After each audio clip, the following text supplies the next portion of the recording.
সেটোৰ ফালৰ পৰা মিলাই দিব লাগিব মিলাই দিলো একদম আলি হৈ গেল তালি বালি দিব লাগে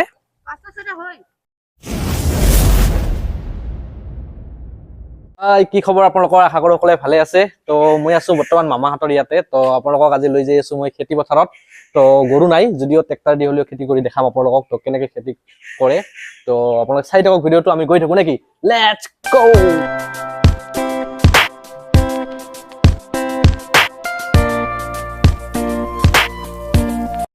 আমি অলপ বেলেগ ধৰণৰ খেতিয়ক দেখিব পাৰি আপোনালোকে আমি বাইক লৈ গৈ আছো খেতি পথাৰত তো এয়া চাব পাৰে আপোনালোকে খেতি পথাৰৰ ৰাস্তা খেতি পথাৰত যোৱা ৰাস্তা কিমান সুন্দৰ ভেৰ গোটেই ৰাস্তাটো ভেৰ ভেৰ হৈ গৈছে ট্ৰেক্টৰ গৈছে এইফালে তো আমিও গৈ আছো খেতি পথাৰত তো এয়া আমি আহি পালো পথাৰত আৰু ইয়াতে চাব পাৰে আপোনালোকে ট্ৰেক্টৰে হাল বাই আছে তো ইয়াতে হাল বাই আছে আৰু বৰ্তমান ট্ৰেক্টৰ দি বায় কাৰণ গৰু সকলোৰে ঘৰত নাথাকে আগত ভাল আছিল গৰু দি হাল বাইছিল গৰু দি হাল বাব বুলি ভাল লাগিল গৰু আজিকালি নাই আছে আজিকালি পাই নাযায় নাই গৰু দি হাল বালে মানে দেৰি হৈ যায় না আজিকালি সোনকালে কৰিব লাগে আজি হাল বাৰ পাছত কঠিয়া উঠাব যাব লাগিব কঠিয়া উঠাব যাব লাগিব তাৰ পাছত কঠিয়া উঠাৱাৰ পাছত নেক্সট টাইম আৰু এদিন হাল বাই মানে টেক দিবা লাগিব আৰু এই আলি বান্ধা যে আলি বান্ধা বুলি কয় যে আজি বান্ধবা লাগিব গিলা আজি বান্ধবা লাগিব না আলি এনে ৰেডি কৰি থৈ দিবা লাগিব হা তাতে পানী গিলা ওলে নাযায় হা এই যে আলি বান্ধি আছে যে এটো এতিয়া আমি আলি বান্ধি তাৰ পিছত আমি কঠিয়া উঠাব যাম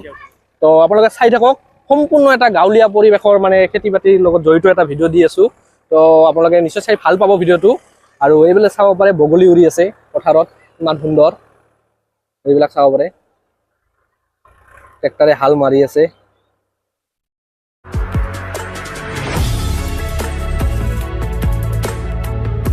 এতিয়া আমি আলি বান্ধিব লাগিব এয়া ডাঙৰ ভাইজনে দেখাই দি আছে কেনেকৈ আলি বান্ধিব লাগে তো ময়ো চেষ্টা কৰিম তো এয়া চাব পাৰে আপোনালোকে আলি বান্ধি আছে তো এতিয়া ময়ো ট্ৰাই কৰি আছো কেনেকৈ আলি বান্ধে তো আপোনালোকে চাওক পাৰো নে নাই চেষ্টা এটা কৰোঁ কাৰণ এইবিলাক কাম কৰাই নহয় আজিয়ে প্ৰথম কৰি আছো এনেকৈ ছাইডৰ পৰা দি গ'লে হ'ল না হা এনেকৈ মিলাই দিব লাগিব তো এনেকৈ মিলাই দিব লাগিব এনেকৈ ছাইডৰ পৰা মাটিখিনি উঠাই ইয়াতে দি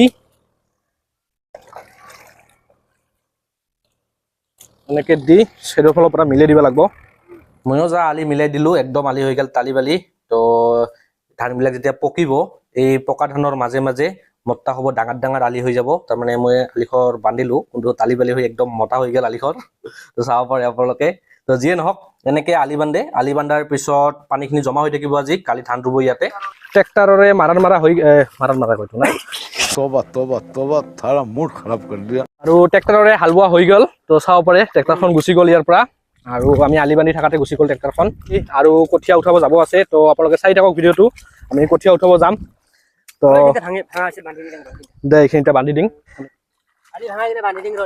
ট্ৰেক্টৰ গৈছে যে হা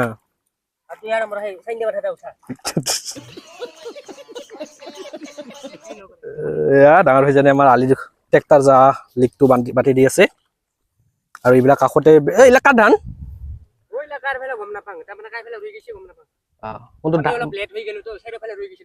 চাইডৰ ফালে ৰোৱা হৈছে কিন্তু আমাৰ ভাইজাহঁতৰ অলপ লেট হ'ল আলচা মানুহ মানে চবৰে ৰোৱা হৈ গৈছে ধান আৰু ইহঁতৰ অলপ লেট হ'ল আৰু ময়ো আহিম বুলি দুদিনমান পাছত আহিলোঁ মানে মোক ফোন কৰি আছিল যে ভাইটি অলপ খেতি কৰাৰ ভিডিঅ' চিডিঅ' বনাবি তো আহিলোঁ আমি অলপ টাইমৰ কাৰণে আহিছোঁ ভাল লাগিছে ফূৰ্তি কৰি আছোঁ কিন্তু ঘটনা হ'ল যিসকল মানুহ খেতি কৰে সেই মানুহখিনি ইমান এই ৰ'দত মই টুপি লৈ আহিছোঁ এই ৰ'দত টনটনা ৰ'দত চাব পাৰে আপোনাৰ সূৰ্যটো কিমান উঠিছে আৰু মানুহবিলাকে পথাৰত কষ্ট কৰি ধান ৰুৱে আৰু এই ধান ৩-৪ মাহ পাছত পকিব তো ধান পকিলে আৰু ধানবিলাক কাটিব লাগিব কটাৰ পিছত আপোনালোকে কটাৰ ভিডিঅ' এটা আছে মোৰ ইয়াতে ডিছক্ৰিপশ্যনৰ লিংকটো থাকিব আপোনালোকে যে চাব ধান কাটাটো এটা বেলেগ মজা কিন্তু মজাৰ পিছত বহুতখিনি কষ্ট লুকাই থাকে তো সেই কষ্টখিনি আপোনালোকে এই ভিডিঅ'টো সম্পূৰ্ণ চালে গম পাব যে আমি ভাত যিটো খাওঁ সেই ভাতৰ আঁৰত কিমানখিনি কষ্ট লুকাই থাকে এজন খেতিয়কৰ তো আপোনালোকে চাই থাকক আমি এতিয়া যাম কঠীয়া উঠাব আৰু এয়া আহি গ'লোঁ আমি কঠীয়া উঠাব তো চাব পাৰে আপোনালোকে চাৰিওফালে সেউজীয়া হৈ আছে তো আমাৰ ফালে ইয়াক বিধানপাৰা বুলি কয় আৰু মামাহাতৰ ফালে কঠীয়া বুলি কয় য'ত যিয়ে নকওক হয়তো ইয়াৰ পৰা চাউল তো ইয়াতে কঠীয়াখিনি উঠাব লাগিব উঠাই লৈ আৰু পথাৰত যাব লাগিব তো কেনেকৈ কঠীয়া উঠে আপোনালোকে সেইখিনি চাই লওক এয়া আমাৰ সৰু উঠাব এতিয়া আৰু এয়া চাব পাৰে কিমান সুন্দৰকৈ উঠাই আছে কিন্তু দেখাত সুন্দৰ যেন লাগিলেও ইয়াতে বহুতখিনি কষ্ট আছে আৰু এইখিনি কঠীয়া উঠাতে মোটামুটি 2 দিনমান সময় লাগিব। 1 hour later. আমি ইয়াতে পথাৰত আহিলোঁ আৰু পথাৰত যিহেতু ৰোৱনীবিলাক ধান ৰুই আছে এইবিলাক চাব পাৰে আপোনালোকে। তো তাহাঁতৰ কাৰণে ভাত লৈ আহিছোঁ।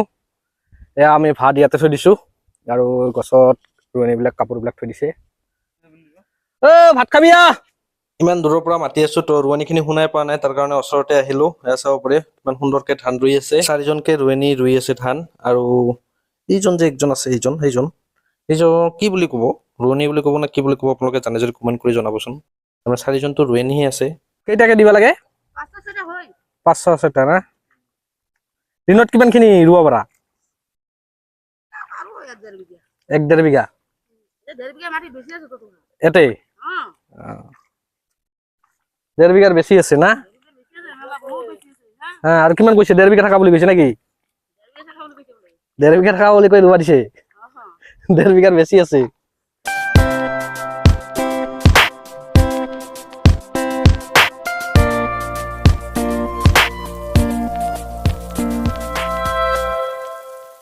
খিনি খাব বহিল আমাৰ আৰু ইয়াতে ফাঁচি জাল পাতাইছে বুলি কিবা জিংকু বাইয়ে আমাৰ।